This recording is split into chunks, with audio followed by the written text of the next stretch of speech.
do a show about some Broadway dancers, gypsies, who bare their souls to an unseen, disembodied director. The show moved into workshops, then off-Broadway, and finally, Broadway. The date, July 25th, 1975. On that midsummer evening, a modest little musical with rave reviews from its off-Broadway production opened at the Schubert Theater. That musical was A Chorus Line. It went on to become one of the most successful of Broadway shows. And tonight, when that curtain goes up, A Chorus Line will become the longest-running show in the history of Broadway. Tonight, performance number 3,389.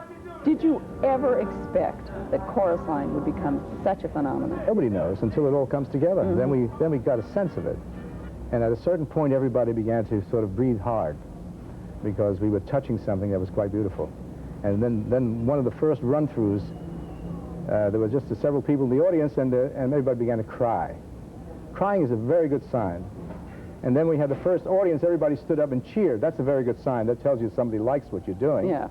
And then it was confirmed, and the critics come along and say it's the greatest. First time since the late... We have a hit on our hands. It's a play about young people, their aspirations, their relationships with their parents, and what sort of molded them, and what gave them the desire to become a dancer on Broadway, what it meant to them. And this is Broadway. Now, some people look at this street and they see steel and concrete, but some people look at this street and they see hopes and dreams, the hopes and dreams of every kid who ever wanted to make it on Broadway. And some of the kids who brought their hopes and dreams to Broadway made it in A Chorus Line. So far, 457 of them have danced in this show. Chris Marshall is the newest cast member. Is this one of the most important and one of the most exciting things that's ever happened to you? One of the most. This is the second job I've ever had. Oh, that's terrific. Yeah, I was called in from Nashville like 6 months ago. They asked me to come in and audition for the show, and it was a thrill for me even to come to audition. When the show opened, I was like 12 years old, and I got the record soon after that, and I was singing to the record, dancing around the living room for, years. Tell me, you are from out of town. What did it mean to you when you walked out there and you saw Broadway? Oh, it was exciting.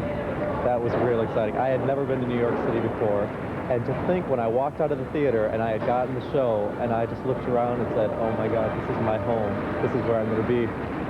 It's exciting. I was in the original New York company. I was the first New York replacement. I did the show when my second baby was 2 weeks old. Right out of the hospital, into the show. Trooper. What a trooper. That was 8 years ago. Since then, I've given birth to 3 more children, done many more shows. Your name's not O'Reilly for nothing. Hey, Catholic Mother of the Year. So right now, I am the only woman in the show with 5 children, as far as I know.